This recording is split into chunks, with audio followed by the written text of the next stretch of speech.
आर्थिक दृष्टि से देश को चलाने में नंबर 1 भूमिका ट्रांसपोर्टर की होती है, जो बहुत इम्पोर्टेंट होते हैं, लेकिन सरकार का इस ओर कोई ध्यान नहीं है। वो लोग ट्रांसपोर्टर को एक यूज एंड थ्रो का एक हथियार मानते हैं कि जब उन्हें पैसे की ज़रूरत होती है तो टैक्स बढ़ा देते हैं, गाड़ियों के रेट बढ़ा देते हैं, और जब ट्रांसपोर्टर की बेसिक नीड या कमियां या उनको गलत लगता नज़र आता है उस टाइम पर वो इग्नोर कर देते हैं। ग्रीन टैक्स ऐसा कुछ नहीं था, मेरे पास में गाड़ी था। जितने भी ट्रांसपोर्टर्स हैं यहाँ पे, मेरा नाम मोनिका भंडारी है।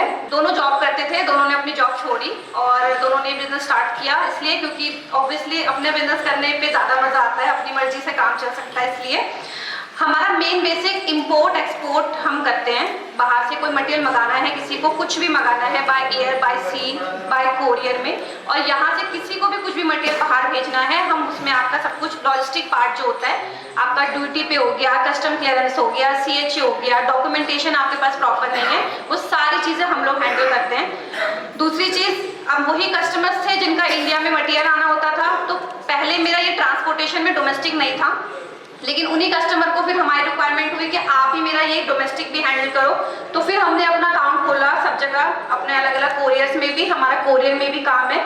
सेकेंड हमारा फिर ट्रांसपोर्टेशन में निकला, क्योंकि ट्रांसपोर्टेशन में रेट अच्छे होते हैं, प्लस फुल लोड और पार्ट लोड में गाड़ियाँ मिल जाती है इनकी अवेलेबल, तो उसी के अकॉर्डिंगली फिर हम यहाँ आए। तो thank you so much Bharadwaj sir का, उन्होंने मुझे इन्विटेशन दिया था इस चीज़ के लिए यहाँ पे आने के लिए, और आप सबका thank you.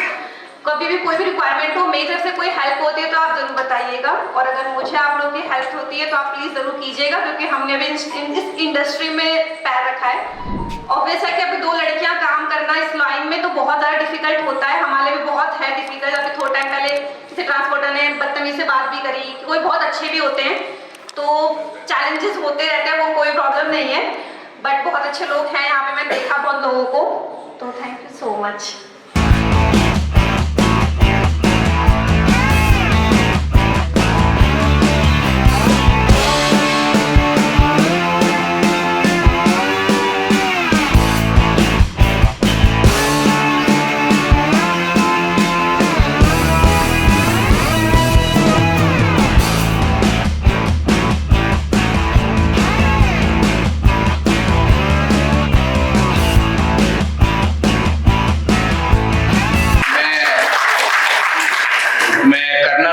Kumar, retired, north east Nagaland में केके एजेंसी ट्रांसपोर्ट के नाम से हमारी फर्म है। मैं और मेरी पत्नी हम दोनों मिलकर के इस ट्रांसपोर्ट को चलाते हैं, और ईश्वर की कृपा और आप सबके आशीर्वाद से नॉर्थ ईस्ट के एरिया में आज तक अच्छी से अच्छी सेवा देने का प्रयास किया है और आगे भी देते रहेंगे।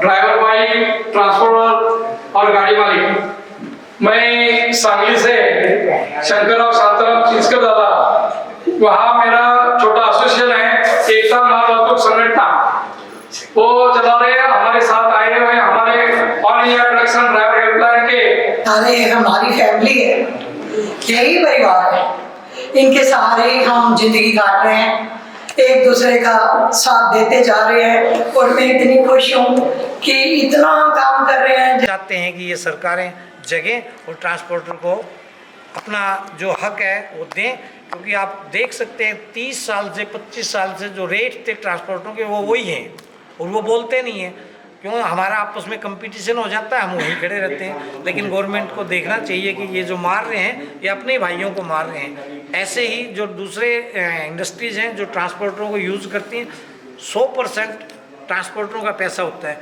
जो 10-5 करोड़ 20 करोड़ की इंडस्ट्रीज़ है ना, वो हमारे ट्रांसपोर्टर भाइयों का ही पैसा यूज़ करती हैं। एक का 10 करोड़ रखा, 5 करोड़ रखा, 2 करोड़ रखा, वो घूमते रहते हैं, मुकदमे चलते रहते हैं, उसी पैसे को वो सर्कुलेट करती रहती हैं। तो ऐसी बहुत सारी प्रॉब्लम्स हैं जिसको सरकारों को देख के ना, और इसको आगे ज़रूर हमारा ध्यान देना चाहिए, अन्यथा हमारा संगठन बहुत जल्दी मजबूत होता जा रहा है। हम सरकार को ना हमारी मांगे मानने के लिए मजबूर कर देंगे, ये पक्की बात है। धन्यवाद सर।